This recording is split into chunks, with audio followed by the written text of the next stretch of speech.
Well, from a search tool for boomers to a digital therapist for Gen Z, in a world of emerging AI, how does each generation use it? Well, your age might shape your perspective more than you think. Millennials are the biggest users, building businesses, crafting parenting guides and helping organise their personal life. Gen Z treats AI as a bit of a copilot tool, using it to write essays, design a new side hustle idea or go viral on TikTok. And meanwhile, baby boomers and Gen X have a healthy scepticism and constantly ask their children and grandchildren for help. All about it. So you don't have to do that. We've invited on Futurist and author Michael McQueen to answer all your questions, so you haven't got to ask your kids about it. So what are different generations actively using AI for? Generative AI. So if you look at sort of millennials and Gen Z, the main things they're using for, so content generation, especially if they're studying, so helping them write assignments and essays. Also as a coaching tool. In fact, one of the best ways I've seen this used when I'm working with young leaders is put a prompt into ChatGPT and say, from what you know of me, what are my top 3 professional blind spots? And it's amazing how that just gives you a reflection on maybe things that you need to be working on as a young leader as you're going through the ranks. So really effective. How does it know you?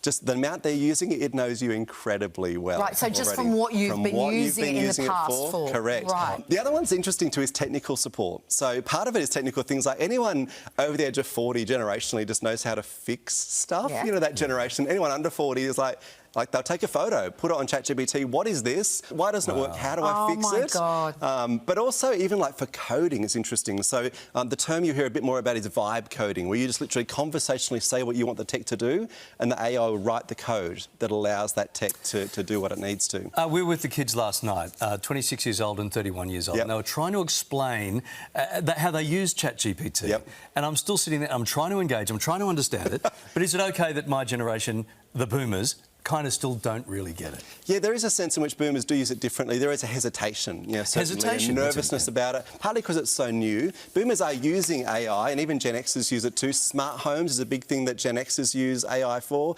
Boomers are using it for fitness and wellness, fitness tracking. So FitChat is one that they're using a lot. But for older generations, it's even being used for things like analysing contracts and legal documents. So the stuff that proper grown-ups have to do, AI can be a real gift in that regard. So we're told Gen Z are also increasingly using AI to address loneliness. Yeah. So what risks are involved with that? Say apps like Replica? Yes, Replica is huge. So 30 million users. And this is an app that essentially allows you to build a friend or a companion. Your face says it all, Carly. I'm with you, though. Like, it's a strange sort of trend for most of us to get our head around. Like, why would you do that? But also the impacts of that. Because the thing is, it might feel like it plugs that gap of loneliness, but the reality is having an AI companion isn't the same, because a real relationship requires things like selflessness and sacrifice and compromising, sharing, learning from each other. AI is just there to serve your needs, so it's not a real relationship or companion. Sounds like the perfect... a lot easier. Yes. Just there Doesn't to serve speak your back, needs. does what you need it to do. What are the biggest mistakes the different generations are making with AI? I think the first one is for older generations not using it for what it can actually do, using only small amounts of it. So it's all about prompt generation with many of these tools. So when it comes to prompts, knowing what to put in, best thing to do, a bit of a life hack, ask the AI what the prompt should be. And it'll tell you, put in this, it'll give you like 4 or 5 paragraphs to give you the exact response you need. So older generations, that's often the thing. With younger generations, it's becoming over-dependent. Yeah, and there's a study with MIT recently looking at this in students. So a whole bunch of students who used AI to write essays, their active brain engagement dropped 47% when they were using the AI, and also they couldn't remember afterwards what they had just submitted as their work because they didn't actually write it. So the thing is, Michael, if everyone's using this to get smarter and right, you're not actually getting ahead of the pack. You're having to use ChatGPT just to stay with the pack. It is a bit of that, It's kind of a bit of a leveler.